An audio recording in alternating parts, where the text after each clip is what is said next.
අල්තේනායි කම්මානේ ඔබ ගැන ආඩම්බර වෙනවා. කම්මු හමු වෙලා කතා බහ කිරීම හොඳයි නේද? පුංචි කාලේ හැදුන ගමට යන්න මාත් ආසයි. මං ආදරේ කරපු ඒ උතුම් මිනිසා නැතිනම් දූෂන් කොහෙද ඉන්නේ? මොන දූෂෙන්ද? එයා ගමේ නෑ. යුද්ධෙට ගියාට පස්සේ ආවේ. ගුරු ගීතය. ගුරු ගීතය නමින් සිංහලට නැගුණු සෝවියට් ලේඛක චිංගිස් අයිත්මාතවගේ පළමු ගුරුවරයා නවකතා වැසුරෙනි. වගේ නම මොකක්ද? අල්සීන. ආචාර්ය ආරෝෂ්‍ය ප්‍රනාන්දුගේ දැවැන්ත සිනමා නිෂ්පාදනය. ඉස්කෝලයක් අවශ්‍යයි. ළමයින්ට වඩා හොඳින් උගන්වන්න පුළුවන්. ඊට වඩා දෙයක් මම විප්ලවයෙන් බලාපොරොත්තු වෙන්නේ නැහැ. ලෙනින් ඉගෙනීම ගැන කිව්වේ ඔන්න ඔහොම. එතකොට දූෂන්ට ගෑනුවේ ලෙනින්ද? ලාංකේය ප්‍රේක්ෂකයා කිසි කලකත් අත් නොවිඳි. හිමාලයේ සුන්දර දසුන් සමගින් නේපාලය, ඉන්දියාව, රුසියාව හා ලංකාවේ රූගත කළ ගුරු ගීතය.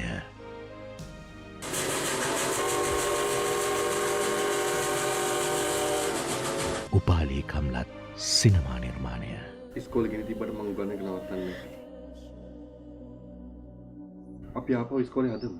දරිද්‍රතාවය හා නූගත්කමින් පීඩා විඳින කඳුකර ගැමි දරුවන්ගේ අධ්‍යාපනය වෙනුවෙන් තම ජීවිතය කැප කළ මහා මිනිසා. කෙල්ලන්ව ගෙනියන්නේ විකුණන්න. ඒකව දෙන්න පොරොන් දෙලා සල්ලිත් අරගෙනයි තියෙන්නේ. අල්තීනා!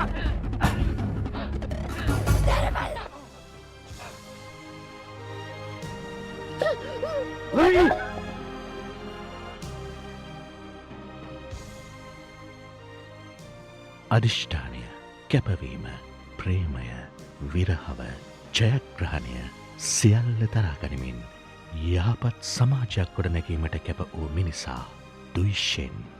තමාට වැදගත් වූ තැන්වලදී පාසටහන් සදාකාලිකවම තබා යාමට මිනිසාට හැකිනම්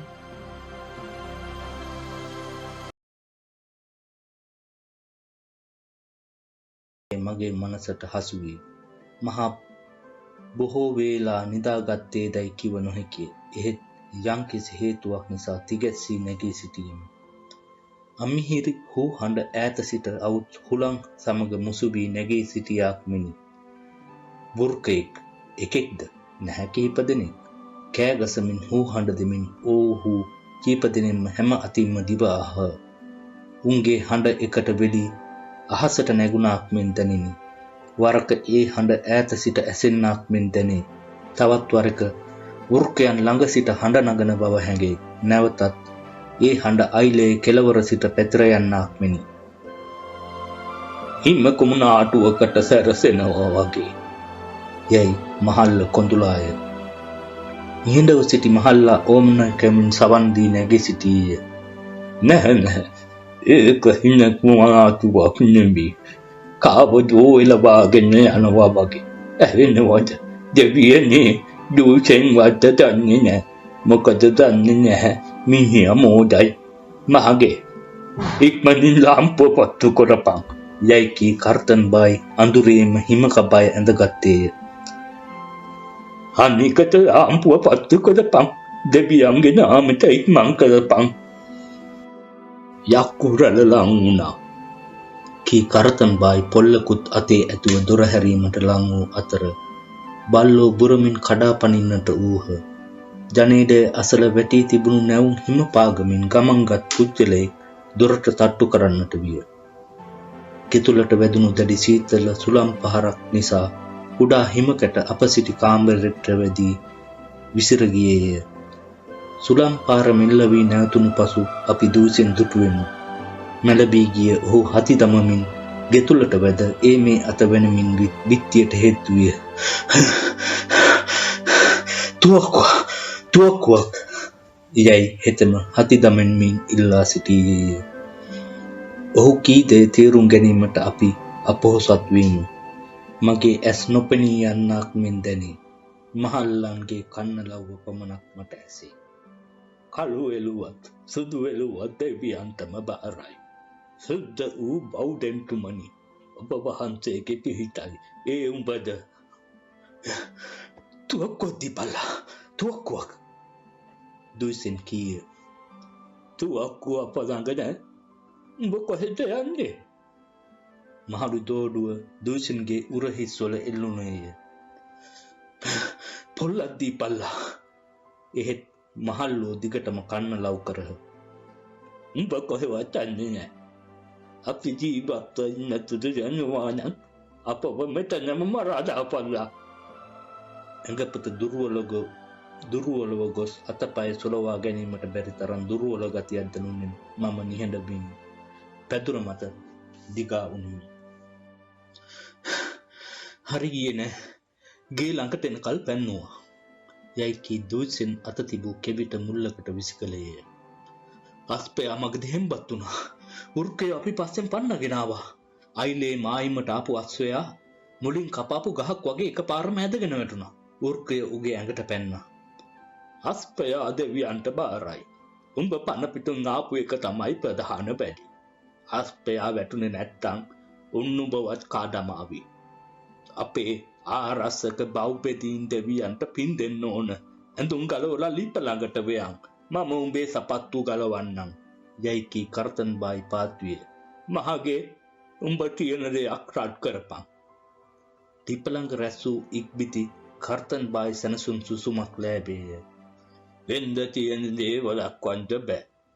මොකද උඹ මේ තරම් සෑවුනේ? ප්‍රාදේශීය කොමිටියේ රැස්වීම දිග්ගැස්සුණා. කරති. මම පක්ෂයට බැඳුණා. ඒක හොඳයි. ඇයි උඹ එළිබෙනකන් ඉඳලා පාන්දරද ආවේ? උඹට මහරෑ එන්න කියලා කවුරුවත් එහෙම බල කළාද? අද එන බව මම ළමයින්ට පොරොන්දු වුණා. උදේ ඉඳලා ඉස්කෝලේ වැඩ පටන් ගන්නට. අනේ මෝඩ ගෑණී. යයි තරමේ කෝපයෙන් හිස වනන්නට වූ කරතන් බායි මෙසේ කීය. මෙහෙ බලාපන්. උඹට තේරෙන මඩ. එයා ළමයින්ට දුම් පොරොන්දුව කඩ කරන්නට ලෑස්ති නෑ. උඹේ පොරොන්දුව ඉෂ්ට කරන්නට ගිහින්. මගේ යුතුයකම මගේ රස්සාව. කරකේ. වෙන දෙයක් ගැන කතා කරපන්. හැමදාම මම පයින්ම ගමන් කරන්නේ. මේ පාර මම නුඹගේ අස්පය ඉල්ලාන ගිහින් උර්කයන්ට පූජා කළා. ඒ ගැන කතා කරලා වැඩක් නෑ. විනාශ වූ දේ විනාශ වුණාම. අස්පයා නුඹ වෙනුවෙන් ජීවිතය පූජා කළා. අමනාපයටපත් කරතන් බායි කීය. 7 වසරක් අස්පෙක් නැතුව ජීවත් වුණා නම් දැන් මොකද වෙන්නේ? සෝවියට් ආණ්ඩුව තියෙනවා නම් තවත් අස්පෙක් ගන්න පුළුවන් වෙවි. ගමරාල කියන්නේ ඇත්ත. කඳුළු පිරි දෑතින් යුතුව සයිකල් කීවාය. තවත් අස්පෙක් ගන්න පුළුවන්. පුචි කපන්නේ වෙන්ට ඉස්සෙල්ලා. ඔව්හු නිහඬ ඌහ. විනාඩි කීපයක් වියලි ගොම පිලිස්සීමෙන් ලබාගත් ගිනි මෙලයෙන් උණුසුම් වූ ඉක්බිතිව කරතන් බායි කල්පනාකාරී ලෙස මෙසේ කීය. දොයිසෙන් උඹ දිහා බලනකොට මට පේන්නේ උඹ මොජේ කැටේට නෙවි. සිහිනුවන ඇති මොලේ තියෙන ඉලන්දාරියෙකු හැටියටයි. මොන උලව්වකටද උඹ ඔය ඉස්කෝලේ වදාගෙන 6-4 තේරෙන්නේ නැති කිරි සප්පයන් වෙනුවෙන් වැඩක යන්නේ? වෙනින් රස්සාවක් හොයාගන්න බැරිද? එදේ රස්සාවක් හොයාගනි. බඩකට පුරා කාවි උණුහුම් වෙන්න පුළුවනි. මට තේරෙනවා කරකේ. උඹ කියන විදිහට ඔය 6-4 නොතේරෙන කිරි සප්පෙන්ට ඉස්කෝලයක් එපා නම් උන්ට උගන්වන්නට උවමනා නැතිනම් සෝවියට් පාලනය වැඩි දුර යන එකක් නෑ. උඹ කැමති සෝවියට් ආණ්ඩුව තියෙනවට. ඒ හින්දා තමයි මට ඉස්කෝලේ බරක් නැත්තේ. මට පුළුවන් නම් ළමයින්ට වැඩිය හොඳින් උගන්වන්න. ඊට වැඩිය දෙයක් මම බලාපොරොත්තු වෙන්නේ නෑ. ලෙනින් ඒ ගැන මෙහෙම කිව්වා. ඔව් ඒක ඇත්ත. කරතන් බායි දූෂන්ගේ කතාවට බාධා කරමින් කීය. මොහොතක් නිහඬව සිට ඔහු අනතුරුව මෙසේ පැවසීය. උඹ තවම වැළපෙනවා. ඇඳූ කඳුළු වලින් දෙන්නෙන්ට පණ දෙන්න බෑ. පණ දෙන්න පුළුවන් බලයක් මේ ලෝකේ තියෙනවා නම් උඹ හිතන්නේ අනිත් උදවිය ලෙනින්ගේ මරණය ගැන අඬන්නේ දුක් වෙන්නේ නැතයි කියලාද? උඹ මගේ ඉලට දිහා බලපන්. මගේ හදවත දුක් බරින් වැළපෙනවා. මම දන්නේ නෑ උඹගේ දේශපාලනයට හරියාට කියලා. ලෙනින් පිට ආගමකට අයිති වුණත් මම එයාගේ නාමයට දිනපතා 5 පාරක් දෙවියන්ට පින් දෙනවා. සමහර වෙලාවට මෙහෙම කල්පනා කරනවා. උඹලා අපි කොපමණ දුක් වෙලා වැළපුණත් ප්‍රයෝජනයක් නැහැ. නාකියෙක් වගේ හිතන මම ලෙනින් ජනතාව සමග නැවතිලා ඉන්න බවයි අදහස් කරන්නේ. ලෙනින් අපේ පුතුන්ගෙන් මුණුපුරන්ගෙන් ලේ තුල ජීවත් වෙනවා. ඩොයිසෙන් උඹේ කතාව බොහොම වටිනවා කරකේ. උඹට බොහොම ස්තුතියි. උඹ හිතන විදිය හරියට හරි. ලෙනින් අප අතරින් වෙන් වී ගියත් අපි ඔහුගේ ඉගැන්වීම් ක්‍රියාවට පෙරලනවා. ඔවුන්ගේ කතා බහ ඇසූ මම ඈත සිට පැමිණියාක් මෙන් ප්‍රබෝධයක් ලැබිමි. මුල් කොටස සිහිනයක් තුලින් මෙවුනාක් මෙන් දැනිමි. තුවාල නොලබා යහතින් දුයිසෙන් පැමිණ සිටීම විශ්වාස කිරීමට ඉදිරිව මුලදී මා සිත කැරලි ගැසීය. පසුව දුකින් හා බියෙන් නිදහස් වූ මගේ හදවත තුළට ඒ පුවත වසන්තයක් මෙන් කඩා වැදින. ඒ උණුසුම් හැඟීම් නිසා මම හඬා වැළපෙමින් කඳුළු වැගිරුවෙමි. මා එදා සන්තෝෂ වූ තරම් අන් කිසිවෙක් කිසිම දවසක සන්තෝෂ නොවූවා විය හැකිය. ඒ මොහොතේදී මා ඉදිරියේ කිසිවක් නොතිබුණාක් මෙනි. අයිලේ පැල්පත් හිම කෙටි රැගෙන වේගෙන් නැගෙන හිමකුණාටුව හූ හඬ නගන වෘක්කරල ගමේ සීමාවේ වෘක්කයන්ට අසු වී වත විඳින කරත්තන් බායිගේ එකම අස්වැයා ආදී කිසිවක් මා ඉදිරියේ නොතිබිනි. හදවතින් හා බුද්ධියෙන්ද ශරීරයේ හැම ඉඳුරන්ගෙන්ද මා ලැබූ ආනන්ද ජනක ප්‍රීතිය ඉමක් නැති මිනිය නොහැකි ආලෝකයක් මෙන් විය. දෙපා සිට හිස දක්වා පොරවාගත් මම පිටතට නොඇසෙනසේ කට තදින් වසාගත්තෙමි. එහෙත් දුයිසෙන් මෙසේ ඇසීය. ලිපට එහා කවුද ඉකි ගහන්නේ? ඒ අල්තිනායි. ඊයේ බය වුණ ගමන් තව මාඩන. යයි සයිකල් කිව්වයි. අල්තිනායි? කොහේ ඉඳලා දාවේ? හුන්තනින් නැගී සිටි දුයිසෙන් මගේ උරහිසින් අල්ලා මොකද අල්තිනායි උඹ අඬන්නේ? මොකද උනේ? යයි ඇසීය. බිත්තිය දෙසට හැරුණු මම පෙරටත් වඩා වැඩියෙන් හඬා නගා හැඬුවෙමි. ඇයි දරුවන් උඹ ඔය තරම් බය වුනේ? උඹ ලොකු ළමෙක් නොවේ. මගේ දිහා බලපන්. දුයිසෙන් කෙල බදාගත් මම කඳුලෙන් පිරි මගේ මුහුණ ඔහුගේ උරහිස මත තබාගෙන ඉකිබිදිමින් අඬන්නට වීමි. හැඬීම නවතා ගැනීමට මට බැරි විය. මම නිම්හිම් නැති ප්‍රීතියෙන් වෙවුලන්නට වීමි. මේ කෙල්ලගේ හදවත කකියන්ට පටන් අරගෙනද දන්නේ නැහැ. කී කර්තන් බායි කලබල වී නැගී සිටියේ. ඇයි බල ගෑණියේ ඉක්මනින් මතුරපන්. ඔහු හැම දිනම කලබල වූහ. සයිකල් මතුරන්නට පටන් ගත්තී. වරක ඇල් වතුර හා තවත් වරක උණු වතුර මගේ මුහුණට ඉසිමින් මා සමග හඬන්නට වූවාය. මගේ හදවත කකියන්නට පටන් ගත්තේ විස්තර කිරීමට බැරි තරම් වූ ප්‍රීතිය නිසා බව ඔවුහු නොදත්හ. මා සංසුන් වී නින්දට වැටෙන තුරුම මා අසල හිඳගත් දුයිසෙන් ඔහුගේ සීතල අතින් මගේ නළල පිරිමැද්දේය. සීත සමය කඳුකරයෙන් පිටවිය. නිල්වන් අහස වසන්තයට සැරසින. තැනිතලා වසා සිටි හිම කැටි දියවන්නට පටන් ගත්තීය. උණුසුම් සුළං කඳුකරය දක්වා පැතිර ගියේය. වසන්තයේ නැවුම් පුසුඹින් අවට ප්‍රබෝධමත් විය. කිරිදෝන විට නැගෙන හුමාලය මෙන් වසන්තයේ පැතිර ගියේය. කඳු මුදුන් වල හිම දිය වීමට පටන් ගත්තේය. හිම නිසා කැටි ගැසී තිබුණු ගංගා නදී ජලය කෙමෙන් දිය වෙමින් ගලා බසින්නට විය. පසුව මිටිපෙන් සොයා ගිය ජලකඳ මහත් හෙමින් හඬ නගා ගලා බැස්සේය. මගේ යෞවන සමයේ පළමුවැනි වසන්තයේ එය විය හැකිය. කොයි හැටි වුවද මේ වසන්තයේ පෙර ඒවාට වඩා සුන්දර බවක් ගෙන දුන්නේය.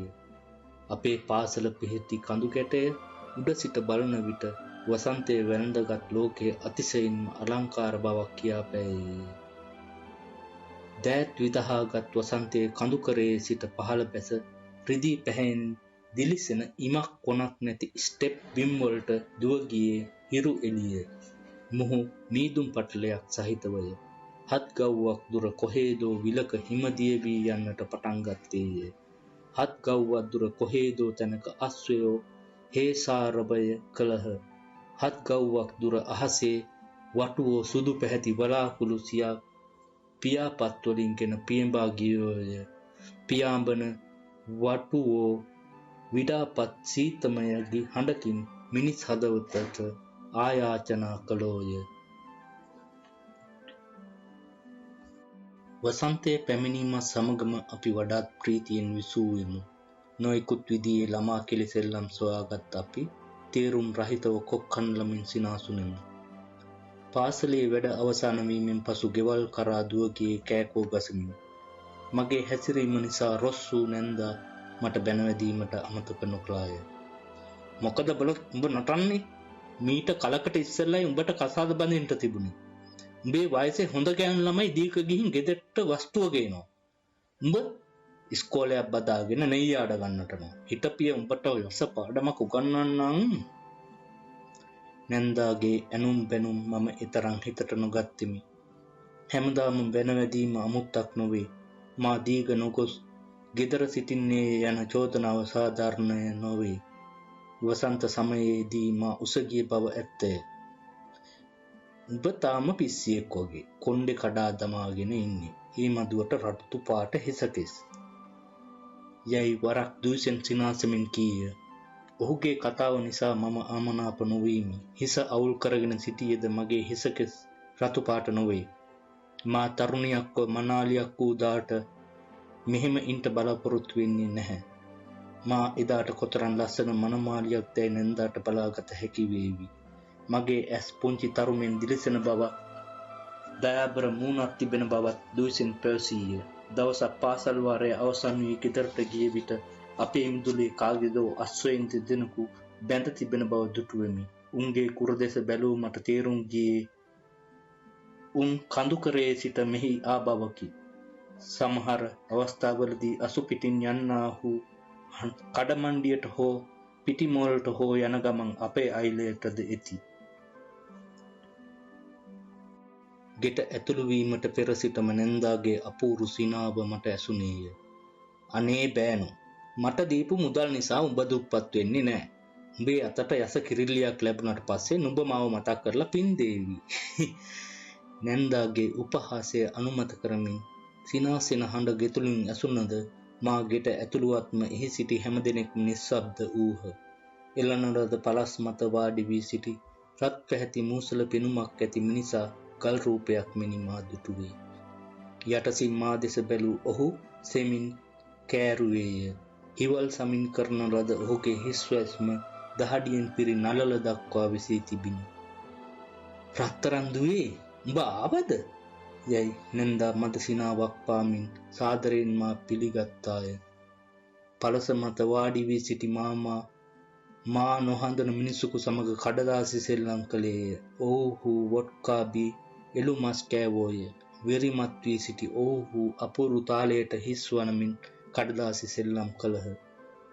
අලු පැහැති අපගේ බලලා පලස් මත තිබූ ආහාර ළඟට කිට්ටු වෙනවා සමගම අර මූසල මිනිහා බල්ලාගේ හිස් කටුවට වැරෙන් පහරක් ගැසීය. වේදනාව ඉවසාගත නොහි කෙඳිරිගේ බලලා ගේ මුල්ලට බඩ ගෑවේය. බල්ලා වේදනාවෙන් පෙළිනි. ගෙදරින් පිටවීමට මට යුතුයදැයි නොවැටහිනි. නැන්දා මගේ ආධාරයට ඉදිරිපත් වූවාය. "තුවේ, අන්න කුස්සියේ කෑම තියෙනවා. නිවෙන්ට ඉස්සෙල්ලා කාපන්." මම ගෙදරින් පිට වී කුස්සිය දෙසට ගියෙමි. නැන්දාගේ හැසිරීම නිසා මා තුළ කුතුහලයක් ඇති වූයෙන් මා ප්‍රවේශම් විය යුතුයයි මට හැඟිනි. පැය දෙකකට පසු අමුත්තෝ අසුන් පිට නැගී කඳුකරයට ගියහ. සැනකින් නැන්දා පරණ පුරුදු විදිහටම බැනවදින්නට පටන් ගත්තාය. එහෙනම් උන්දෑගේ ආදරය මහ රැවටීමක් විය යුතුයයි මම වටහා ගතිමි. ඊට පසු සයිකල් මැහැල්ල දවසක් අපේ ගෙදරට ආවාය. මා ගෙම්දුලේ සිටියද ඈ කියන දේ මට ඇසිනි. "අනේ දෙවියනේ, උඹ ඔය කෙල්ලව මරා දමන්නයි හදන්නේ." නැන්දා සහ සයිකල් අතර මහ විවාදයක් ඇති විය. දෙදෙනාම තම තමන්ගේ අදහස කියා පෑම සඳහා මහත් හඬින් කෑ ගැසූහ. ඉක්බිතිව සයිකල් මැහැල්ල ගෙයින් පිට වූයේ තරහෙන් පිපිරෙමින්. මා දුටු ඈ වඩාත් කෝප වූ නමුදු ඇගේ බැල්ම අනුකම්පා සහගත බවක් කියා පෑබේය. මගේ හිත දෙදුරුම් කෑවක් මෙන් විය. ඇයි ඈ මා දෙස ඒ විදිහට බැලුවේ? මා කළ වරද කුමක්ද? දුයිසන්ගේ මුහුණ මලානික බවක් දැරූ අතර ඔහු කරදරයකට මැදි වී තිබෙන බවත්, ඒ පිටතට නොපෙන්වීම සඳහා ඔහු දැඩි පරිශ්‍රමයක් දරන බවත් පසුදා පාසල් ගිය විට පෙනෙන්නට තිබිණි. ඔහු මා දෙස නොබලන සැටිද මම දුටුමි. පාසල අවසන් වීමෙන් පසු අපි රොත්ත පිටින් පිටතට යාමට සූදානම් වූ විට ඔහු මට ඇඬ ගැසීය. අල්ටිනායි නැවතියන්. ගුරුවරයා මා අසලට ආවේය. මා දෙස මහත් ඕනෑකමින් බලා උරහිසට අත තබා මෙසේ කීය. උඹ ගෙදර යන්න එපා. අල්ටිනායි උඹට තේරුණාද? බියගත් මම ගල් ගැසුණෙමි. නැන්දා කරන්ට යන දේ මට වැටහුණේ දැන්ය.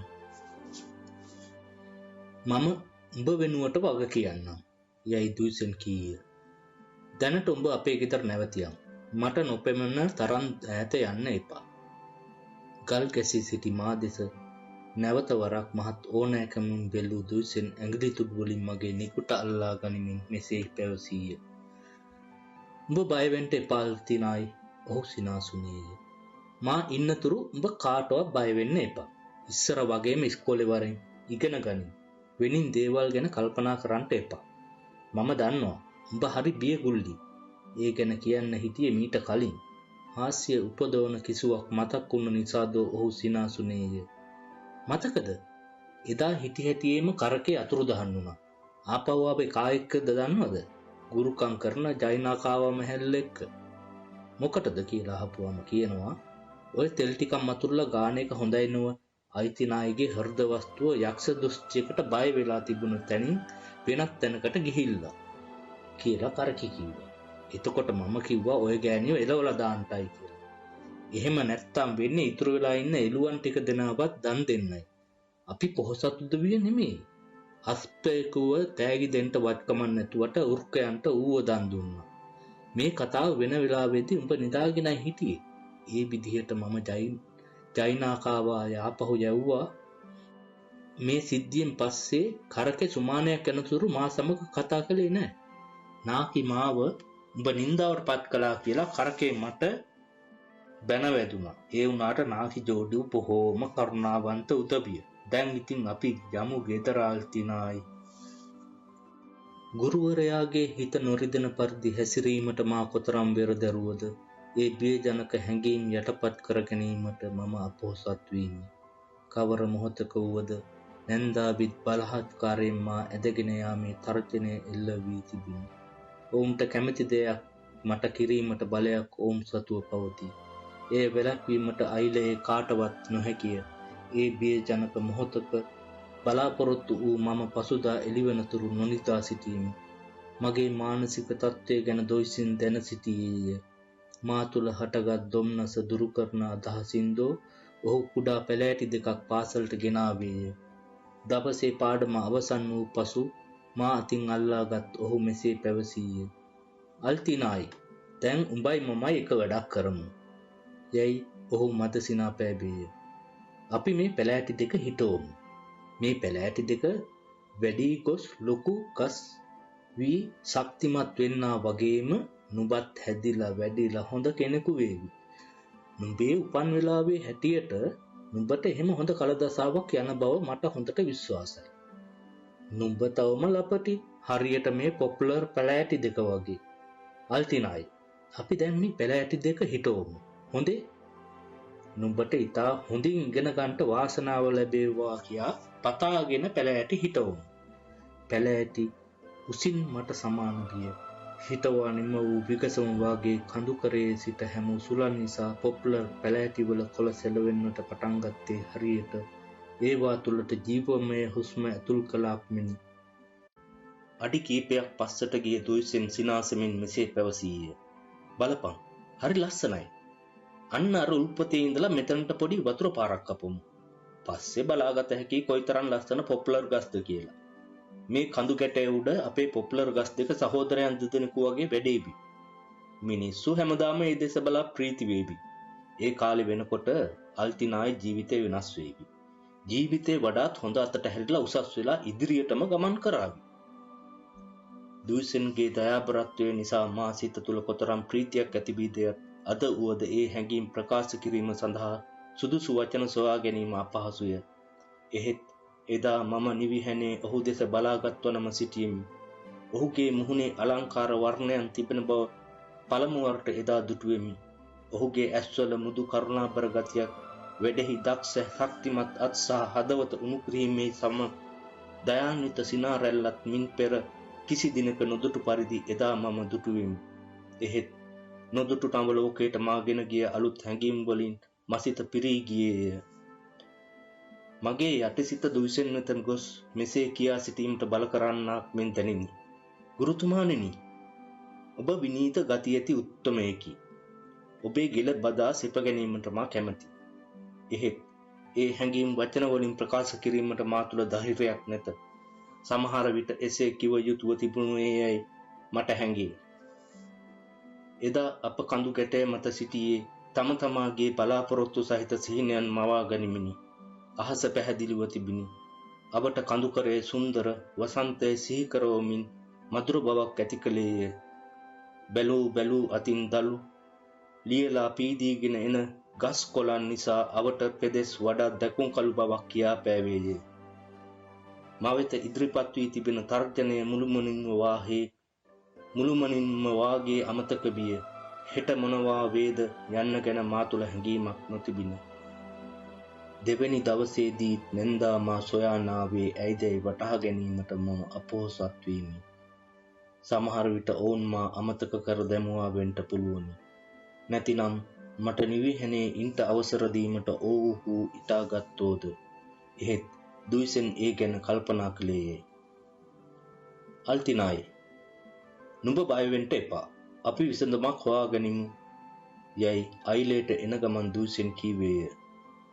අනිද්දාට මම ප්‍රාදේශීය කාර්යාලයට ගිහින් නුඹ ගැන කියන්න. සමහර විට වැඩිදුර ඉගෙන ගැනීම සඳහා නුඹ නගරයට යවන්න අවසර ලබා ගන්නට පුළුවන් වේවි. නුඹ එහි යන්න කැමතිද? ඉස්කෝලේ මහත්තයා කියන හැටියට වැඩ කරන්නට මම සූදානම්. නගරය යනු මොකක්ද යන්න ගැන මා තුළ කිසිම අදහසක් හෝ හැඟීමක් තිබුණේ නැති වුවද දුයිසෙන්ගේ කීම නිසාම මම නගර ජීවිතය ගැන සුහද බලාපොරොත්තු ඇති කරගත්තෙමි. නොහඳුන නොදන්න පළාතක් වන නගරය නිසා මා තුළ සෑහෙන බියක් වර්ග උපනි. එහෙත් තවත් වරක නගරයට යාමට සිතින් ලකලා ඇති උනමි. කෙටියෙන් කියතොත් නගරය පිළිබඳ හැඟීම මා සිතින් බැහැර නොවීය. පසුදා පාසල් ගිය මම නගරය ගැන සිතමින් කාලඟ නවතින්නේද ආදිය ගැන කල්පනා කළෙමි. කිසිවෙක් මට නවාතැන් සහ ආහාර වේලක් දෙන්නේ නම් මම ඔහුගේ ගෙදර දොර වැඩපළ කරන්නෙමි, දර පලන්නෙමි, වතුර අදින්නෙමි, රෙදි සෝදන්නෙමි කියන ඕනෑම වැඩක් කර දෙන්නෙමි. මෙසේ සිතුවිලි සාගරයක ගිලී සිටි මම පාසලට ළඟා වූ අශ්වයන්ගේ කුර සද්දය අසා දිගැස්සී සුසුම් ලෑවිමි. අශ්වයෝ කොතරම් වේගයකින් පාසල දෙසට දුව ආවෝදයත් දැන් උන් අපේ පාසල් මඩුව පොඩි පට්ටම් කර දමනු ඇතැයි මට සිතිනි. බියගත් අපි ගැහෙන්නට විමු. කලබල නොවී පාඩම් කරපල්ලා යැයි දුයිසෙන් සැනකින් පැවසීය. දොරපළු විවෘත වී මගේ නැන්දා ඇතුළු වූවාය. කෝප වූ ඈ උපහාසාත්මක ලෙස යටිතොල විකෘති කොට මදසිනා පෑවාය. ඉදිරියට ගිය දුයිසෙන් ආවේ මොන කාරණාවකටදයි ඇසීය. මම ආකාරණාව අහන්න උඹට අයිතියක් නැහැ.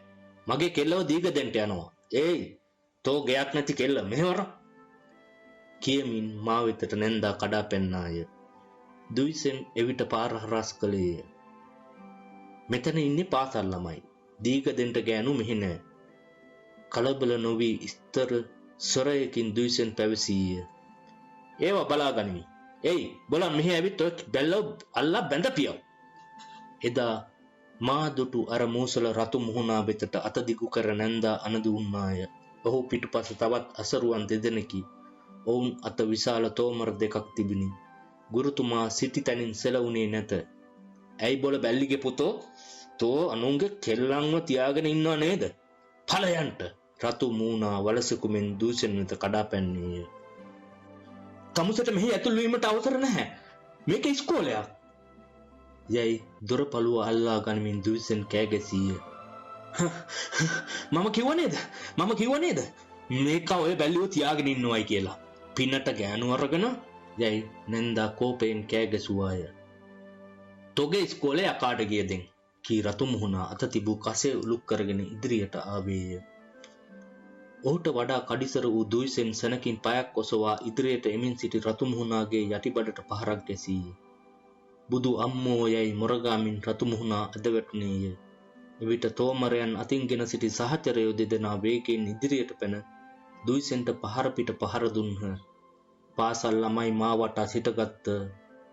තෝමරයන් අතින් ගත්ත උන් දෙදෙනෙකුගේ පහර වලින් කැඩී ගිය දොර සරණේරු වලින් වෙන් විය. මා පොරකන්නා උන් අතරට යාම සඳහා ඉදිරියට ගියද පාසල් ළමයි මා වට කරගෙන සිටියාය. ගුරුතුමාට ගහන්න එපා. ගුරුතුමාව අත අරපල්ලා. මාව අරගෙන ඵලයල්ලා. යයි මම කෑගසා කීවෙමි. දුයිසෙන් හැරී බැලුවේය. ලේ වලින් නෑවී සිටි ඔහු දෙස බැලීම පවා බියවජනකය. දොරපළුවක් අරගෙන ඒමේ අත වැනූ දුයිසෙන් අප දෙසට හැරී ගොළු හඬින් මෙසේ කීයේ. ළමයිනි දුවපල්ලා. අයිලට දුවපල්ලා. අල්තිනායි දුවපන්. ඔහුගේ අත කඩා දමන ලදී. දුයිසෙන් තුවාල ලැබූයෙන් අඩියක් පස්සට තබමින් පහර දුන්නේය. තුවාල ලැබූ ඔහුගේ අත පපුවට තද කරගෙන ඔහු පාර කෑවේය. ආරස්සා රහිතව සිටි දුයිසෙන්ට ඔවුන් පහර දුන්නේ වියරු වැටුණු මී හරුකුන් මෙනි. ගහපියව්, කොටපියව්, එනපියව්, ඔළුව පළපියව්, පණ යන තෙක් එනපියව්.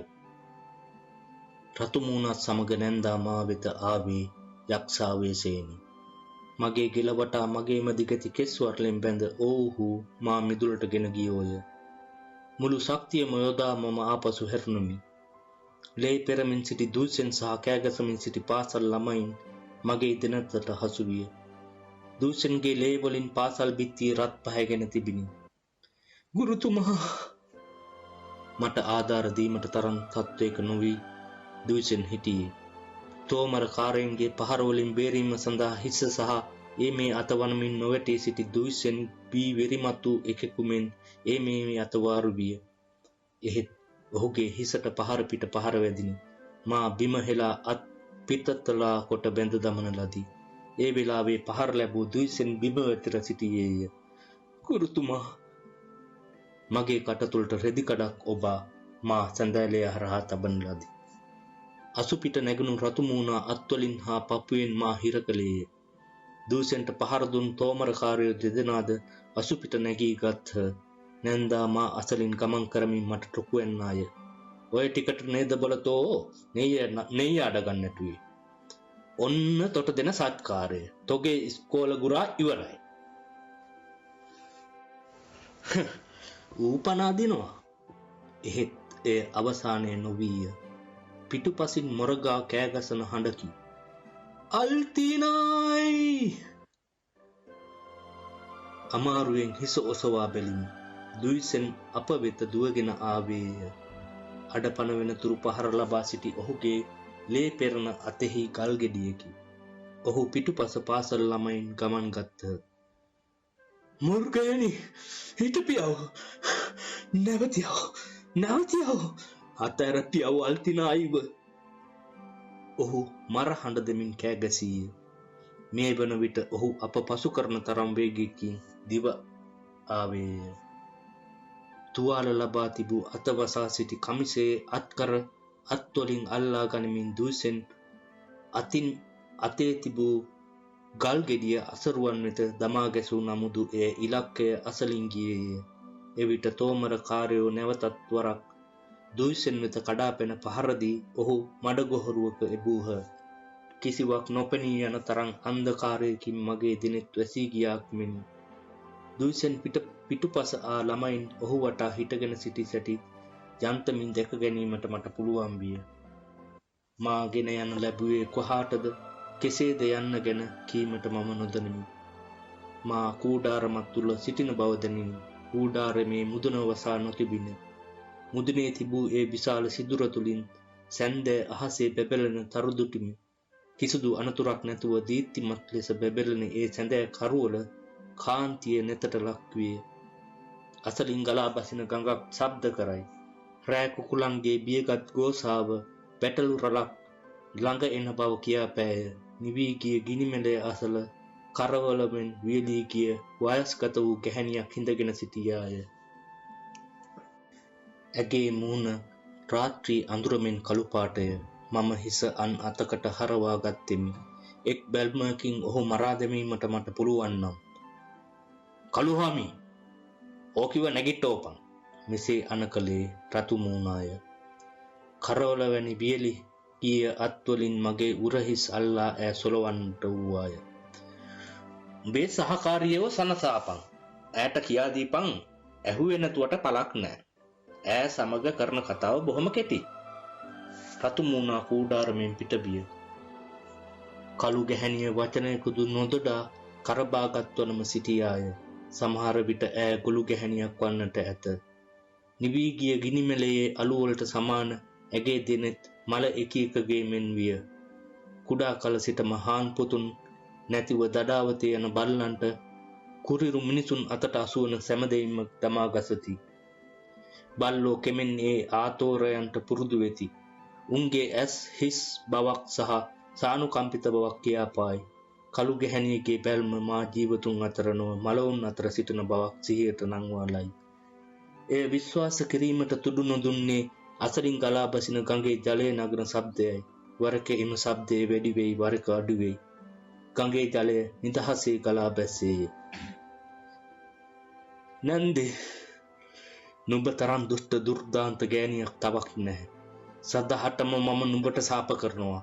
මගේ කඳුළු සහ ලේ නුඹ ගිල දැමුවට සමත් මහා ගංගාවක් වේවා. 15 හැවිරිදි කෙල්ලක වූ මා එදා රෑ ගැහැණියක් බවට පත් වූද ඒ ස්ත්‍රී දූෂකයාගේ දූපුතුන්ට වඩා මම වයසින් බාල වීමි. කෙසේ හෝ පැන යා යුතුයයි මා 3 වෙනිදා රාත්‍රියේ හිතා ගතිමි. මා අතරමං වී ගියාවේ. මා ලුහු බැඳ ආවාවේ. මගේ ගුරුතුමා දුයිසෙන් මෙන් මමද අන්තිමය දක්වා සටන් කරන්නෙමයි ඉතා ගතිමි. ඝන අඳුර පැවති කූඩාරම තුලින් පිටවීම සඳහා කිසිවෙකුට නොයැසෙනසේ සෙමින් පා තබමින් දොර ළඟට ආනා මුදු කඹයකින් දොර පොල්ල ගැට ගසා තිබිනි. ඒ ගැටය අඳුරේ ලිහා දැමීම කල නොහැක්කකි. කූඩාරම තුලින් පොළව හාරා සිදුර සාදාගෙන ඉන් රිංගා යෑම මගේ අදහස විය. මා එසේ කිරීමට තැක් කළ නමුදු කූඩාරම පොළොවට තද වෙනතේ ශක්තිමත්ව සාදා තිබුණෙන් ඒද කළ නොහැකි විය. කළ යුතු එකම දෙය පිහියක් වැනි මෝහද්දයක් ගෙන ගැට කපා දැමීමයි. අඳුරේ ඒ මේ අත යමින් අතපත ගෑ නමුදු සොයාගත හැකි වූයේ ලී ඇබයක් පමණි. ආවේශ වූ විටකමින් මම කූඩාරම යට පොළව හාරන්නට බීමි. මා කරන්නේ බලාපොරොත්තු රහිත වැඩක් වුවද ඒ ගැන කල්පනා කර බැලීමට තරම් මට වේලාවක් නැත.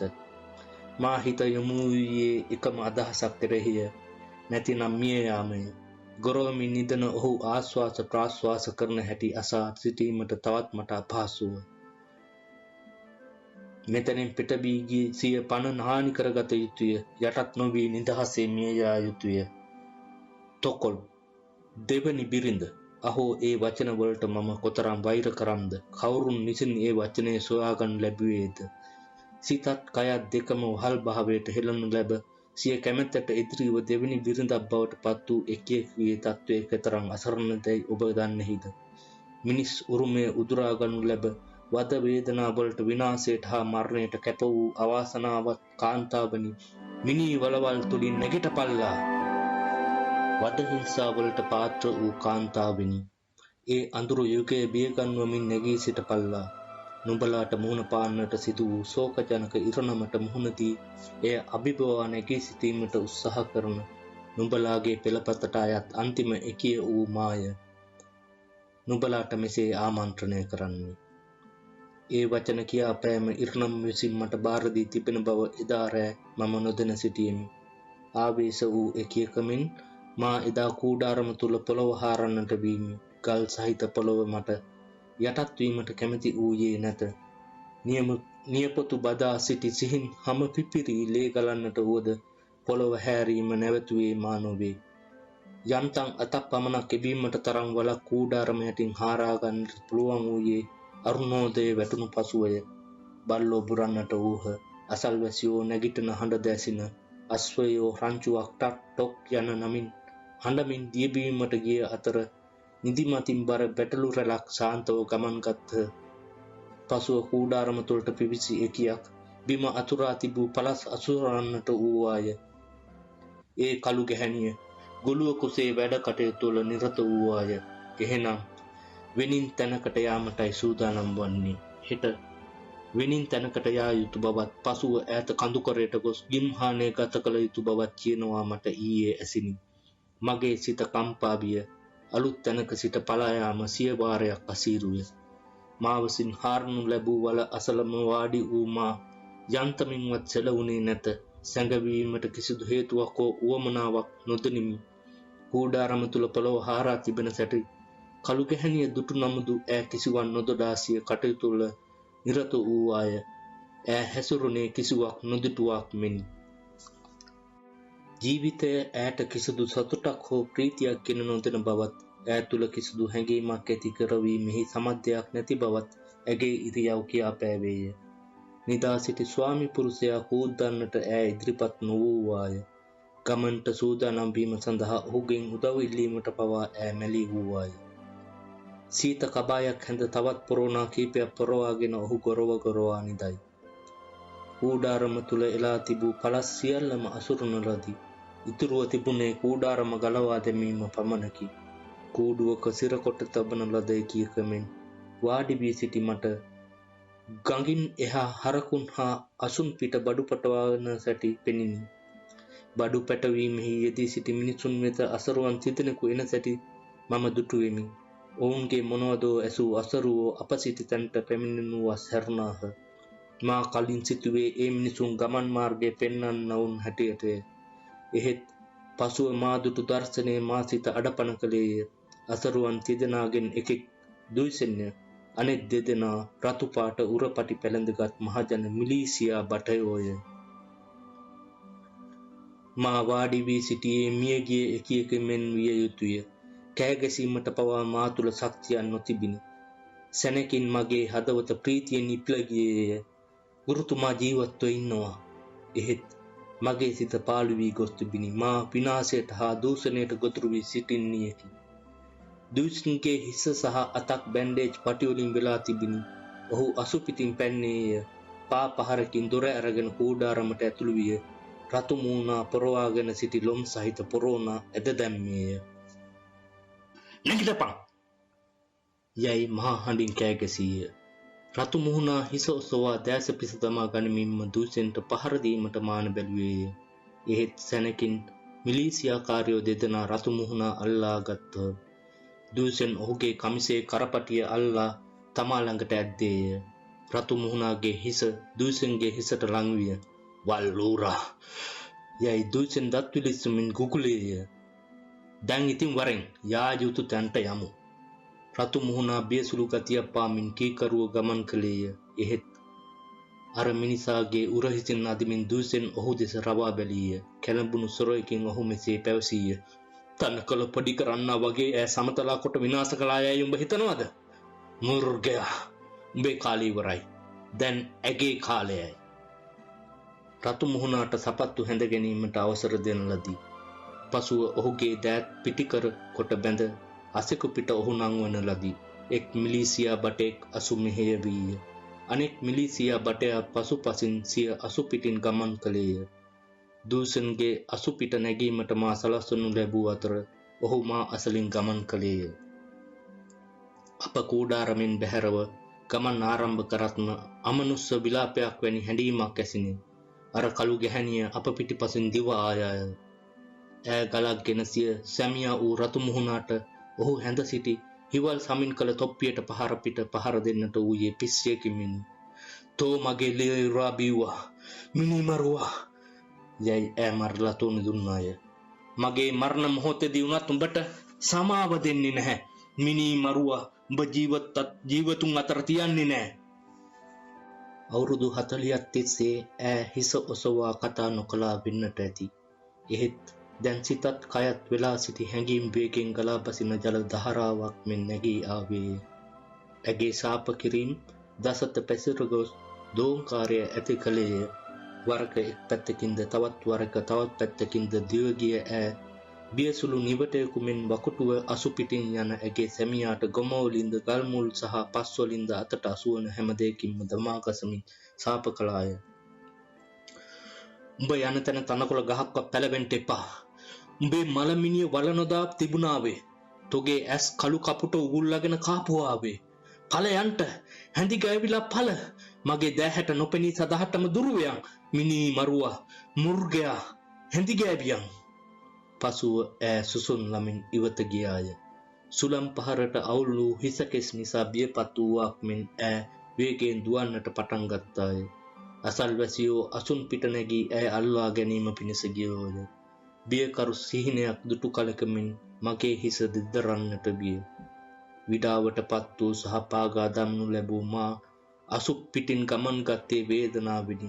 අසුගේ නාස් ලනුව අතින්ගත් දුයිසෙන් ගමන් කළේ පටිවලින් වෙලුණු ලැබ තමාගේ හිස පාත් කරගනිමින් වේදනාව හා වද හිංසා ගෙන දුන් කඳු බෑවුම් පසු කර යාම සඳහා සෑහෙන වේලාවක් ගත විය. මිලිසියා කාර්යෝ සිරකරුවා රැගෙන බොහෝ සෙයින් ඉදිරියෙන් ගමන් ගත්හ. අසු නැවැත් වූ දුයිසෙන් පුදුම වූ කලකමෙන් මා දෙස පළමුවරට ඇස් ඔසවා බැලීය.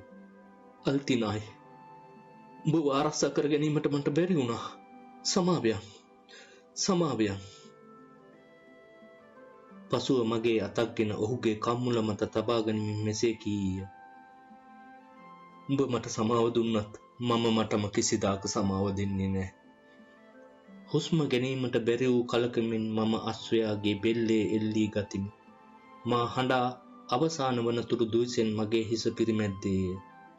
අල්තිනායි, අඬන්න එපා. යමු. මේ අහපන්. මං කියන දේ. තුන්වෙනිද මම ප්‍රාදේශීය කාර්යාලයට ගියා. නුඹව ඉගෙන ගැනීමට නගරෙට යවනවා. නුඹට ඇහුණාද? නුඹට ඇහෙනවද? පිරිසුදු දියපාරක් වෙතට ආ ඉක්පිතිව දුයිසෙන් අසු නැවැත්තිය. අල්තිනායි, අසු පිටින් බැහැලා නාගනි. මෙන්න මම සබන් කෑල්ලක් ගෙනාවා. යයි කියමින් ඔහු කමිස සාක්කුවෙන් සබන් කෑල්ලක් එළියට ගත්තේ. ලෝභ නැතුව නාගනි. මම එහා පැත්තට ගිහින් අස්වැයාට තනකොළ කවන්නම්. ඇඳුම ගලවලා ගඟට බැහැලා නාගනි. වෙච්ච දේ සියල්ල අමතක කරපන්. හොඳට නාගත්තාම හිතට ලේසියක් දෙනේවි. හොඳේ. මම හිස වෙනුවෙමි. දුයිසෙන් අහක ගිය පසු ඇඳුම් උනා ගඟට බැස්සෙමි. ගඟ පතුලේ තිබූ රතු නිල් සහ සුදු ගල් කැට මා දෙස බැලුවෝය. නිල්වන් දිය දහර බුබුලු නගමින් ඇස්වට දක්වා ගලා ගියේය. මම දිය කිමිදී නෑවෙමි. සිසිල් ජලයේ මා වැළඳ ගත්තේය. දවස් කීපයකට පසු මම පළමුවරට සිනාසුන් වී. සිනාසෙන විට කොතරම් ප්‍රීතියක්ද දැනෙන්නේ. කීපවරක්ම දිය කිමිද නෑවෙමි. පසුව තවත් ගැඹුරු තැන් සොයා පීනුවෙමි. එහෙත් දිය පාර මා නොගැඹුරු තැනකට ගෙන ගියේ. නැවත වරක් බුබුලු නගමින් ගලා යන දිය පාරට පැන නෑවෙමි. වතුර. ඒ දවස්වල කුණු කිලිටු පළවා හැර මා සෝදා ගන්න. නුඹ වගේම පිරිසුදු බව මට ලබා දෙන්න.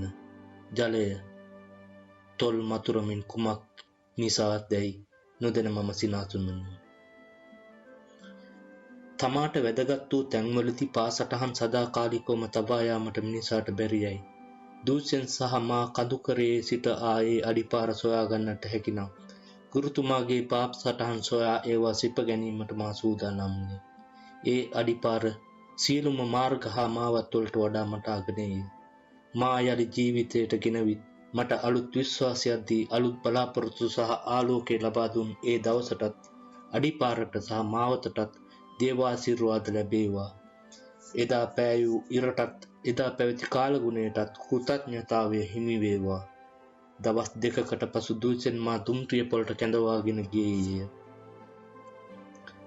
එම සිද්ධියෙන් ඉක්බිතිව අයිලේ නැවතී සිටීම නුවන්ට හුරු නැති බව පෙන්වී අලුත් ජීවිතයක් පටන් ගත යුත්තේ අලුත් තැනකිනි. මගේ තීරණය නිවර්ති බව ජනතාව කීය.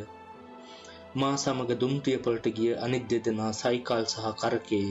ඔවුහු කුඩා ළමයින්සේ හැඬූහ, වැළපුණාහ.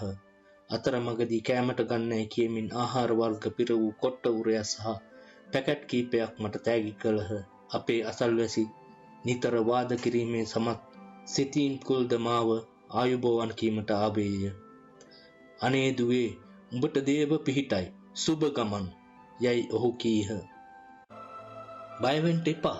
දුයිසන් ගුරුන් වහන්සේ කියන විදියට වැඩ කරපන්. උඹට හරියාවේ මොනවට කියනවද? අපිටත් කාරණා තේරෙන්න පටන් අරගෙන තියෙනවා.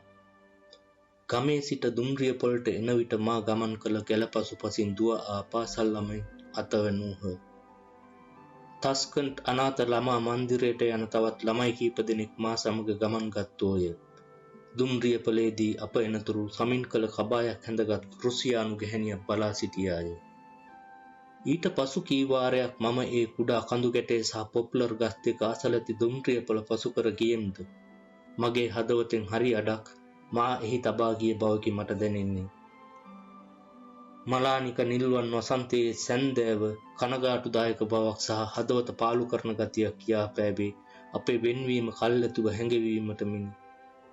සිය හැඟීම් ප්‍රකාශ නොකිරීමට දුයිසෙන් මහන්සි ගත්තේය. ඔහුගේ හදවත කොතරම්දරි වේදනාවකින් පෙළෙන්නේද යන්න මම දනිමි. ඔහු මා දෙස ඉතා ඕනෑකමින් බැලුවේය.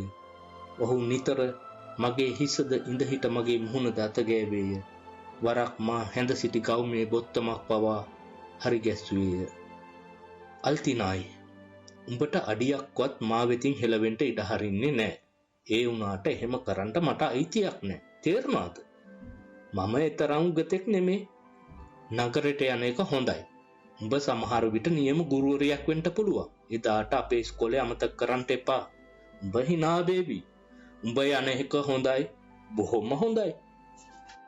කඳුකරය අතරින් හඬ නගමින් දුවන දුම්රියේ විදුලි එළියේ තුටිමි. දුම්රිය පොළේ මිනිස්සු කලබල වූහ.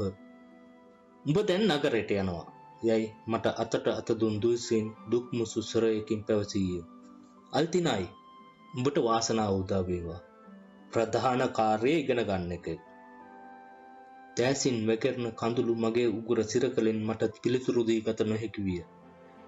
අඬන්ට එපා අල්තිනායි. දුයිසෙන් මගේ කඳුළු පිස දැමුවේ. අපි දෙන්න හිටවපු අර පොප්ලර් ගස් දෙක මම බලා ගන්නම් යයි හිටිය හිටියේ දුයිසෙන් කීය.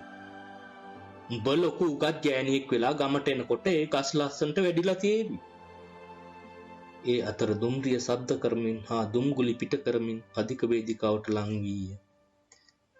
අපි ආයුබෝවන් කියා ගනිමු යයි කී දුයිසෙන් මගේ නල්ල සිපගත්තේය. නුඹට අතුරු අන්තරාවන් නැතුව ඉගෙන ගැනීමට ඉඩ ලැබේවා. වාසනාව ලැබේවා. බය වෙන්න එපා කෙල්ලි. හිතට ධෛර්යය අරගනිමු. මම දුම්රිය පාපුවට පැන හැරී බැලුවෙමි. තුවාල වූ අත වෙලා බැඳ සිටින දුයිසෙන්ගේ මලානික ඇස් මා දෙන්නට හමු විය. ඔහු එදා මා දෙස බලා සිටි හැටි මට කිසි දිනක අමතක නොවේ. මා ඇල්ලීමට මෙන් පසුව ඔහු අත දික් කරත්ම දුම්රිය සිය ගමන ආරම්භිය. ආයුබෝවන් අල්තනායි. ආයුබෝවන් රත්තරන් කෙල්ලේ. ආයුබෝවන් ගුරුතුමාණෙනි. දයාබර ගුරුතුමාණෙනි. ආයුබෝවන්. දුයිසෙන් දුම්රිය මැදිරිය අසලින් අඩි කීපයක් දිව්වේය. පසුව නැවතී මහා හඬින් කෑගැසීය. අල්තීනායි. ඔහු කෑගැසුවේ හරියට අමතක වූ වැදගත් යමක් කියන්නට සූදානම් වූ නමුදු එසේ කීමට වේලාවක් නැතුව ගියක් මෙනි.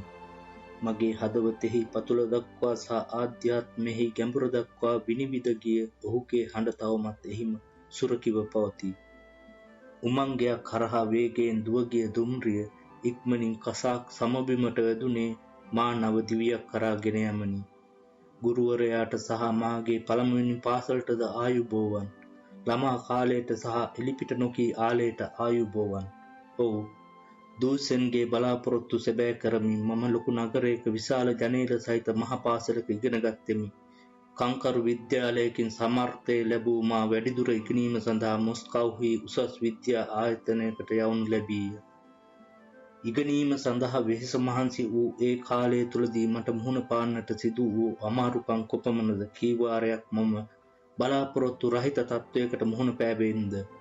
විද්‍යාව හැදෑරීමට තරම් වූ කුසලතාවය මාහට නැතැයි යන හැඟීමද ඇති වූ වාර කිහිපයකි. එහෙත් ඒ හැම අමාරු අසීරු මොහොතකදීම මගේ පළමු ගුරුවරයා සිතින් මවාගත් මම ඔහුට දුන් පොරොන්දුව අනුව පසු නොබැසීමට ඉටා ගතිමි. අනිත් අය එකවර අවබෝධ කරගත් කිසියම් දෙයක් මට අවබෝධ කරගත හැකි වූයේ බොහෝ වෙහෙස මහන්සි වී පාඩම් කිරීමෙන් පසුවය. හැම දෙයක්ම නැවත මුල සිට පටන් ගැනීමට මට සිදු විය.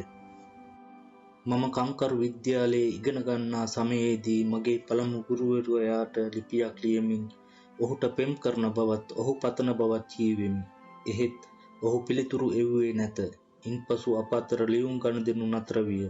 ඔහු මා ප්‍රතික්ෂේප කළේ මගේ ඉගෙනීමට බාධාවක් වෙතැයි යන බියයි මට සිතින. සමහර විට ඔහු නිවැරදි වන්නට පුළුවනි. සමහර විට එසේ කිරීමට වෙනත් හේතුන් තිබුණා විය හැකිද. ඒ කාලයේදී මා විඳිදු කරදර සුළුපටු නොවේ. මගේ පළමුවැනි පශ්චාත් උපාධි සංග්‍රහය පිළිගනු ලැබුවේ මොස්කව්හිදීය. එය මගේ ජීවිතයේ විශාල ජයකි. මේ කාලයේදී මට අයිලයට යාමට අවස්ථාවක් නොලැබින. එහෙත් මා පශ්චාත් උපාධිය දිනාගත් විගසම යුද්ධය ආරම්භ විය. වරක මම මොස්කව් සිට ප්‍රැන්සේ නගරයට යමින් සිටියෙමි. මගේ ගුරුතුමා මට ආයුබෝවන් කියා ඇරලු ඒ දුම්රිය පොළට අපේ දුම්රිය පැමිණි පසු මම දුම්රියෙන් බැස්සෙමි. අපේ අයිලය හරහා රජයේ ගොවිපළට යන කරත්තයකින් අයිලයට යාමට මට අවස්ථාව ලැබීම වාසනාවකැයි හැඟින. අහෝ මගේ සුන්දර මව්බිම. අපට අමාරු කාලයක් වූ යුද්ධ සමයේදී මා ඔබ වෙතට ආවේ සම්පූර්ණයෙන් නවතාවක් දරූ මගේ අයිලයට ප්‍රීතියගෙන දුන්නේය. අලුත් ජනපද පෙනෙන්නට තිබෙන වගා කර තිබෙන බිම් ප්‍රමාණය විශාලය. අලුත් මාවත් සහ පාලම්ද දුටුවෙමි. එහෙත් යුද්ධයේ මගේ හමුවීම අඳුරින් වසා දැමීය. අයිලයට ළඟාවත් මම හදවතෙහි පැවති නොසන්තුෂ්ඨතාවය වැඩෙන්නට විය. නුපුරුදු පාරවල් ගෙවල් ගෙවතු මගේ ඇසට අසු විය. අපේ පාසල තිබූ කඳු ගැටය දෙස ඕනෑකමින් බැලුවෙමි. පාසල අසල වෙවී තිබුණු විශාල පොප්ලර් ගස් දෙක දුටු මගේ හදවත වේගෙන් සැලෙන්නට විය. හුස්ම ගැනීමට පවා අපහසු බවක් දැනින. පොප්ලරයෝ දෙදෙනා සුළඟට වැනෙන්නට පටන් ගත්ත. මගේ මුළු මහත් ජීවිත කාලය තුලදී ගුරුතුමා යන්නෙන් ආමන්ත්‍රණය කළ ඒ පුජ්‍යලයාගේ නම කියා හඬ නැගුවෙමි. දුයිසෙන්, ඔබට ස්තුතියි දුයිසෙන්. ඔබ මට කොතරම් උදව් කළාද? අමතක කළේ නෑ. කල්පනාවෙන් වැඩ කළා. ඒ ගස් හරියට ඔබ වගේ යයි තොලමතුරුවෙමි. මගේ ඇස් කඳුලෙන් පිරී තිබෙනු හැටි දුටු කරත්තකාර ගැටවරයා අන්දබන්ද විය. ඔබට අසනීපද? නැහැ, නිකම්. මේ ගොවිපලේ කාව හරි උඹ අඳුනනවද?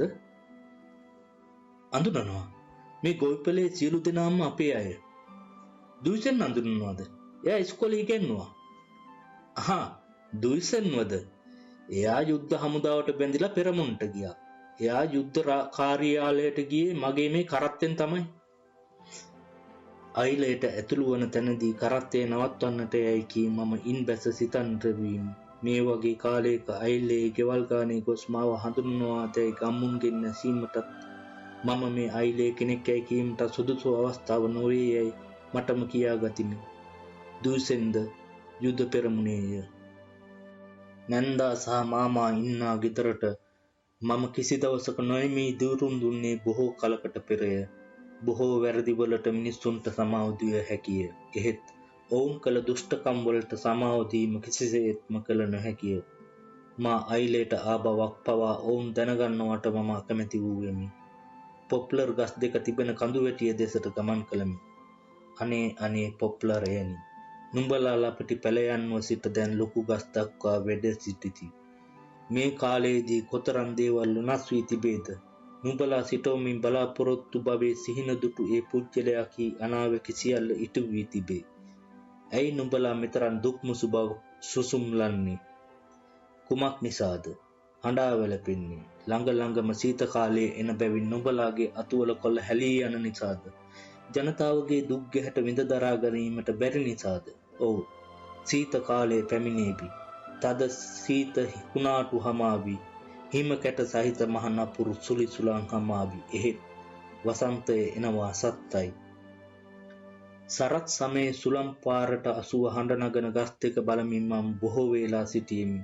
ගස් දෙකට වතුර ලැබෙන දිය පාර මේ ළඟදී කවුදෝ පුළුල් කොට අලුත් වැඩියා කළ බවට සලකුණු තිබිනි. අලුතෙන් ගැසූ උදළු පාරවල සලකුණු එලෙසම තිබින. දිය පාර පුරා ගලා යන වතුර තැනක රැඳුණු විට සුළඟ නිසා රැලි ගැසෙයි.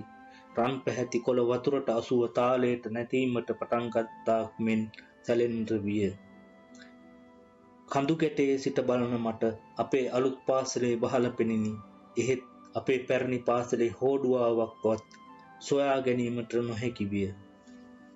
කඳු ගැටයෙන් පහළට විත් කරත්තේ නැගී මම ආපසු දුම්රිය වෙත් පොළ වෙත ගියෙමි. යුද්ධයේ ඇතිවිය අනතුරුව ජය ලබා ගතිමි. යුද්ධයේ විසින් ජනතාවට දෙනු ලැබූ දුක්බර දායාදයන් කොපමණද?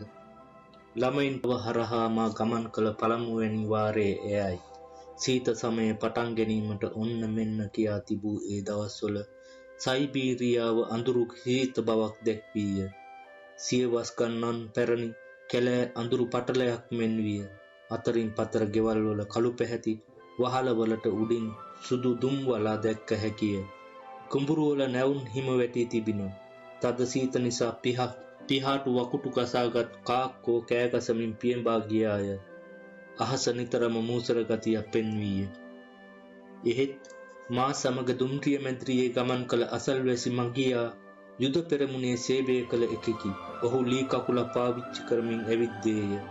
යුද්ධයේ ජීවිතේ පිළිබිඹු කරමින් ඔහු කී විහිළු කතා හා උපහාසාත්මක වදන් නිසා මම සිනාසෙමින් ප්‍රීති වුනිමි. ඔහු කතා ගෙතීමේ මහා හපනෙකි. අපහාසයෙන් තොර ඒ උපහාසාත්මක කතාවල ඇත්ත ගැබ්බී තිබිනි. මා වඩාත් පුදුම වූයේ රස කතා කීමේ දස්ස ඔහු නොසිදෙන උල්පතක්සේ එක පිට එක කතා ඇද බෑ නිසාය. දුම්රිය මැදිරියේ හැම කෙනෙක්ම ඔහුට ඇලුම් කළහ. නොවෝසි බිර්ක් අසල තැනක අපේ දුම්රිය විනාඩියකට නවත්තන ලදී. ජනේලේ අසල සිටි මම ඔහු කී විහිළු කතාවක් නිසා සිනාසුනිමි. දුම්රිය ගමන් වේගය වැඩි කළේය. කුඩා දුම්රිය පොළක් පසු කර වේගයෙන් යන දුම්රිය අතුරු පාරකට හැරුණේය. ජනේලේ අසල සිටි මම විසිවී ගියෙමි. නැවත මා ජනේලේ අසලට ගිය විට ඔහු දුයිසෙන් එතන සිටියේය. දුම්රිය සංඥා කොඩියක් අතේ ඇතිව ඔහු මඩුව තුල සිටියේය. මට කුමක් වීදැයි මම නොදත්තෙමි. නැවතියල්ලා! මම හඬ නගා කෑ ගැසුවෙමි. මැදිරියේ සිටිය ඔහු පිටතට ආහ. කුමක් කරන්නදැයි නොදත් මම හදිසි අවස්ථාවලදී දුම්රිය නැවැත්වීම සඳහා කැරකිය යුතු ඇනය දුටිමි. මුළු වැර යොදා ඒ ඇනය කැරකෙවිමි. වේගයෙන් දුවමින් තිබූ දුම්රිය හදිසියේම නැවතීම නිසා දුම්රිය පෙට්ටි එකිනෙක හැපී නැවත ඒවා වේගයෙන් පස්සට විසිවින. ප්‍රාක්කවල තිබූ මගීන්ගේ බඩු බාහිර ආදිය බිම වැටින. පිඟන් කෝප්ප වීදුරු ආදිය බිඳින. ළමයි හා සමහර කාන්තාවෝ මොරගෑහ. ඒ හඬ යටපත් කරමින් එකෙක් මීහෙක් දුම්රියට යට වෙලා යයි බෙරිහන් දුන්නේය. මේ වන විට දුම්රිය මැදිරියේ පාපුවරුව අසලට වූ මම පහළ මොනවා තිබෙන්නේ දැයි නොදැන බිමට පැන මා ඉදිරියේ කුමක් තිබේදැයි නොදැන වේගෙන් සංඥා දෙන්නා වෙත දුයිසෙන් වෙත දිව ගියෙමි. දුම්රිය කොන්දොස්තරවරු නලා පිම්බාහ. දුම්රිය මැදිරිය වලින් පිටතට පැනගත් සමහර මගේ වූ මා පස්සේ දුව ආහ. වැට දිගේ එක හුස්මට මම දිව්වෙමි. දුයිසෙන් මා හමුවීමට පෙරට දුව ආවේය. ඔහුගේ ගෙල බදාගත් මම දුයිසෙන් ගුරුතුමායයි කෑ ගැහුවෙමි. කිසිවක් නොතේරෙන බැල්මකින් යුතුව සංඥා දෙන්නා මා දෙස බැලීය. ඔහු දුයිසෙන්ම තමා. ඔහුගේ ඇස්, ඔහුගේ මුහුණ වෙනසකට ඇත්තේ ඔහුගේ රැවුලත් වයස්ගත වීමත් විතරයි. නංගී, ඔබට මොකද වෙලා තියෙන්නේ? ඔහු කසාක් බසින් ඇසීය. වැරදීමක් වෙලා. පටලවාගෙන වගේ. මගේ නම ජගන් ගාසින් බෙවුනේ.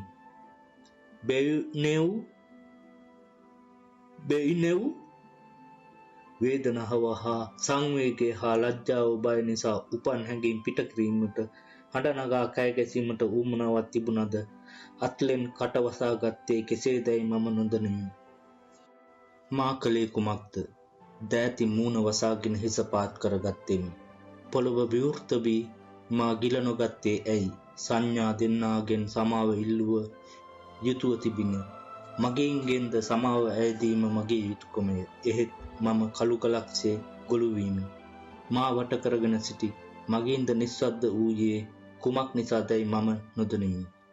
දැන් මට බැනවදී කෑකෝ ගසනු ඇසයි මම බලාපොරොත්තු වීමි. එහෙත් හැම දෙනාම ගොළුවන්සේ නිහඬ වූහ. නිසලතාවය බිඳමින් කවුදෝ ගැහැණියක් මෙසේ කීවාය. අනේ පව් අවාසනාවන්ත ගෑණියක්. පුරුෂයා නැත්නම් සහෝදරයා කියලා රැවටුණා. පිරිස කැළඹින. මදයි රැවටුණා. එකෙක් ගොරෝසු හඬින් කීය. යුද්ධය නිසා වෙච්ච දේවල් මේකට විතරක් සීමා වෙලා නැහැ. දැයි අර ස්ත්‍රිය පිළිතුරු දුන්නාය. සංඥා දෙන්නා මගේ අතින් අල්ලා ගනිමින් මෙසේ පැවසීය. යමු. මම ඔයාව දුම්රිය පෙට්ටිය ළඟට ගිහින් ඇරලන්න. ළඟ සිටි නිලධාරියෙක් අනිත් අත අල්ලා ගත්තේය. යමු සහෝදරි. අපට ඕවා තේරුම් ගන්නට පුළුවනි. මගේ හූ විසිර යන්නට වූහ. ඔවුන් මා දුම්රිය මැදිරිය වෙතට ගෙන ගියේ අවමගුල් පෙරහැරකට සහභාගී වන්නාක් මෙනි. අපි හෙමින් ඉදිරියට ගියමු. පිටිපසින් අනිත් අය ගමන් කළෝය. අපට හමුවන මගේ හූ කිසිවක් නොදොඩා පිරිසට එක් වෙති. කවුදෝ කාන්තාවක් මගේ දෙවුර සලුවකින් වැසුවාය. දුම්රිය මැදිරියේ මා සමග ගමන් කරන අසල්වැසි මගියා සියලී කකුල බරකොට ඉදිරියට විත් මා දෙස ඕනෑකමින් බැලුවේය. නිතරම සිනාසෙන උපහාස කතාකාරයා ඒ දයාබර වීර පුරුෂයා මා සමග ගමන් ගනිමින් හිස පහතට නමාගෙන හැඬුවේ යැයි මම සිතමි. මමත් හැඬුවෙමි. දුම්රිය පොළ අසල වැට ඔස්සේ හෙමින් පා තබන මට උරුවම් බාමින් හඬ නගන සුළම් පාරක් දැනේ. ඒ සුළම් පාර විදුලි කම්බි හා කණු දිගේ දුවවිත් අවමගුල් බෙර වාදනයක දුක්මුසු හඬක් මා දෙකන්හි බහාලීය. නෑ, මට ඔහු කිසි දවසක බලන්ට ලැබෙන්නේ නැහැ. දුම්රිය පෙට්ටිය අසලදී ප්‍රධානියා අප නවත්වමින් බැන වැදුනේය. දබර ගිල්ල දිගු කරමින් තර්ජනය කළ හෙතම නඩු පවරන බවද දඩගසන බවද කියමින් ගුගුලේය. ඒ කිසිවකට පිළිතුරු නොදුන් මම කිසිදු උවමනාවක් නොදක්වෙමි. ඔහු චෝදනා මාලාවක් ලියා මට අස්සම් කරන ලෙස පැන්සලක් දුන්නේය. එහෙත් පැන්සල එසබීමට තරම් ශක්තියක් මා තුළ නොතිබිණි. එවිට මගේ අසල්වැසි මගියා ලී කකුලට බරවෙමින් නිලධාරියා අත තිබූ චෝදනා සහිත ලියවිල්ල උදුරාගෙන මහ හඬින් කෑගැසීය. ඒ මනුස්සයාට නිවෙහිල්ලේ ඉන්න දෙනවා. දුම්රිය නවත්තන ඇනේ කරකුවේ මමයි. මම ඒවට පිළිතුරු දෙනවා. මම අස්සම් කරන්නම්. පමා වූ දුම්රිය රුසියානු සයිබීරියාව හරහා වේගෙන් දිව්වේය. මගේ අසල්වැසි මගියාගේ ගිටාරය එදා රෑ දුක්බර ගීතයක් ගායනා කළේය. ගිටාරයෙන් පිට වූ දුක්මුසු යුද්ධ ගීතයන්ගේ රාවය යුද්ධය නිසා වැන්ද බිරියම් බවට පත් වූ ගැහැණු කඳුවල මෙවැනි උල්පත් පැන නගී. ඒ වටා අඩිපාරවල් නැතිවේ. මිනිස්සු අඩිපාරවල් ඔස්සේ ගොස් උල්පත් වලින් ජලය ලබා ගනිති. එහෙත් පුළුල් මාර්ග ඇති වූ පසු අර අඩිපාරවල් අමතක කර දමති. උල්පත් වටා කෙමෙන් කටුවැල් වැවති මුළු ගැනේ. අවට සිට බලන්නෙකුට ඒ උල්පත් නොපෙනේ. ප්‍රශ්නය ඇති දවසක කෙනෙක් සිය පිපාසය නිවා ගැනීම පිණිස මහ මගින් ඉවත් වී අර උල්පත සොයා ඇති. මුළු ගැන්වී තිබෙන උල්පත සොයා එමින් ඒ වටා ඇති වල් පැලෑටි සහ කටුවැල් උදුරා දමති. කිසි කෙනෙකු විසින් හෝ අපිරිසුදු නොකරන ලද ඒ උල්පතේ ප්‍රනීත සිසිල් ජලය නිසලව ගලා බසිමින් නිල්වන් කැඩපතක්සේ විනිවිද පෙනේ. එවිට උල්පත තුලින් තමාද හිරු සහ අහසද කඳු වැටිද පෙනෙන්නාසේය.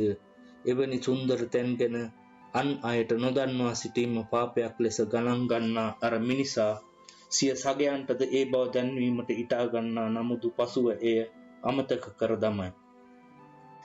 එදිනෙදා ජීවිතයේද මෙලෙසම සිදුවේ. එහෙත් එය ජීවිතයයි. මම මෙවර අයිලේට ගිය පසු එවැනි දිය උල්පත් ගැන මතක් කළෙමි. හිටි හැටියේම මා කුරුකුරුවෙන් එදා පිට උනේ මන්දැයි ඔබ මගෙන් අසනු ඇත. මා දැන් කී කතාව එදා රැස්ව සිටි මිනිසුන් ඉදිරියේ නොකීවේ ඇයි? මසිතෙහි කතරම් ලැජ්ජාවක් හටගත්තේ දෙයක් සිහිවිකල් වී ගියාක් මෙන් දැනිනි. ලැජ්ජාව උහුලා ගන්නට බැරි වූ නිසා මම හදිස්සියෙන්ම ගමෙන් පිට වුනිමි. දුයිසෙන් හමු වී ඔහු දෙස කෙලින් බැලීමට ආත්ම ශක්තියක් මා තුළ නැති බව වැටහිනි. සංසුන්ව සියල්ල දෙස නැවත කල්පනා කර බලා සිත එක්තැන් කරගෙන මා විසින් කිව යුතු දේ ගම්මුන්ට සහ මිතුරන්ට කීම සඳහා පිළියෙල විය යුතුයයි හැඟින. මා වැරදිකාරියක් බව හැඟී ගියේ මට පෙන් වූ ගරු සත්කාර ලැබිය යුත්තේ මා හට නොවන බව ඒත්තු ගිය නිසාය. එදා ඒ අලුත් පාසල විවෘත කරනදා මුල් පිටුව දිය යුතුව තිබුණේ මට නොවේ.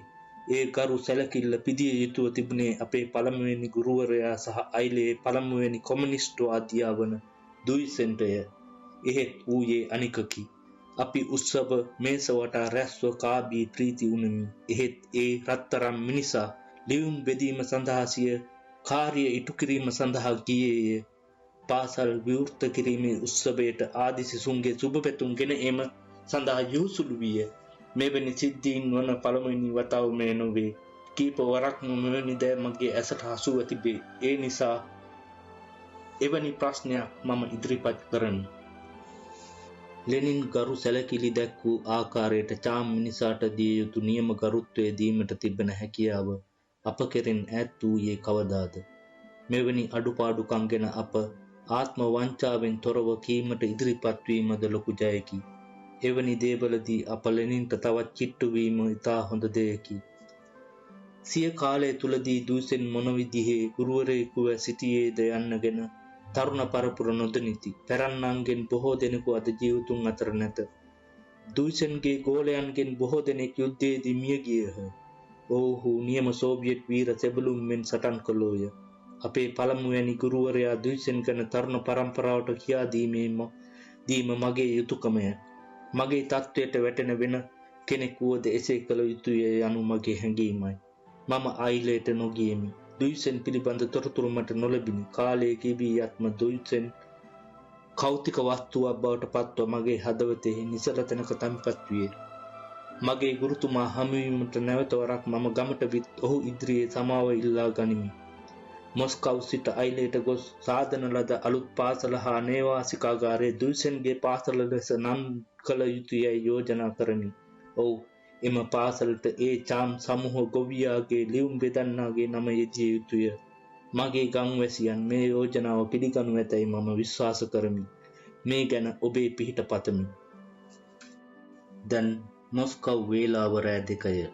මා නවාතැන්ගෙන සිටින මොස්කව් හෝටලේ සඳුළු තලයේ හිඳ නිවී යන පහන් දෙස බලමින් මා සිතන්නේ අයිලයට ගොස් ගුරුතුමා හමුව ඔහුගේ සුදු පැහැති යටිරවුල සිටින හැටිය. මම ජනේලය හැරියෙමි. සිසිල් සුළං කාමරයට වදී. හිමිදිරි පාන්දර ආලෝකයේ ආධාරයෙන් මගේ දර්ශන දෙස බලමි. අඳින ලද දර්ශන බොහෝය. හිමිදිරි පාන්දර අරුණෝදය නිසා පිබිද ඇවිදෙන මම කල්පනා කරමි. එසේ කල්පනා කරන හැම විටකදීම මට හැඟී යන්නේ මගේ දර්ශන තවමත් සිතුවිලි දාමයකට පමණක් සීමා වී තිබෙන බවය. එසේ උනද ඇඳ අවසාන නොකළ ඒ පින්තූර ගැන ඔබ සමග කතා කිරීමට මා කැමතිය. ඔබේ උපදෙස් මට බෙහෙවින්ම වටී. මා අඳින චිත්‍රය පළමුවෙනි ගුරුවරයාට, අපේ අයිලේ පළමුවෙනි කොමියුනිස්ට්වාදියාට දුයිසෙන්ට කැප කරන බව ඔබ දැනටමත් දන්නවා ඇතැයි මම සිතමි. දුයිසෙන් අල්තිනායි සහ පොප්ලර් ගස් දෙකේ දර්ශනය ඇඳපන්. ඉතිහාසයේ නොදන්නා වූද කුඩා කාලයේ විශාල ප්‍රීතියක් හා සතුටක් ගෙන දුන් ඒ පොප්ලර් ගස් දෙක චිත්‍රයට නගපන්. පාවහන් නැති අවුවට දැවී ගිය කොල්ලෙකුගේ රූපයක් ඇඳපන්. ඔහු පොප්ලර් ගසක මුදුන්ට නැගී එහි අත්තක් උඩ ඉඳගෙන පුදුමයට පත්ව ඈත බලා ඉන්නා සැටි චිත්‍රයට නැගිය යුතුය. එසේ අඳින චිත්‍රයක් පළමුවෙනි ගුරුවරයා ලෙස නම් කරපන්. සමහර විට දුයිසෙන් ගඟහරහා කුඩා ළමයින් පාසලට ගෙන යනවා දර්ශනයට ඇතුළු කළ යුතුය. ඔවුන් අතරින් අසුන් පිට නැගී යන තරබාරු මෝඩ මිනිසුන් රතු පාට සිවල් හමින් කළ හිස්වසුන් පැනඳ සිටින සැටිද පෙන්වපන්. එහෙමත් නැතිනම් ගුරුවරයා අල්තිනායි නගරයට යන දවසේ සමුගන්නා හැටි චිත්‍රගත කරපන්. මතකද ඔහු අන්තිම වරට කෑ ගැසූ හැටි? අල්තිනායි අද වනතුරුත් අමතක නොකරන සෑම මිනිහෙකුගේම හදවත පන ගැන්විය හැකි දුයිසන්ගේ හඬ චිත්‍රයට නගපන්. මා තනියම කතා කරන සැටිය ඒ. මටම නිතරම මා නොයෙක් දේ කියාගත්තද ඒ සියල්ල ක්‍රියාවට යෙදිය නොහැකිය. මා අඳින චිත්‍රය මොන විදියේ එකක් දැයි කීමට මා අපොහොසත්ය. එහෙත් මම ස්ථීරවම එක් දෙයක් දනිමි. මම සොයන්නෙමි.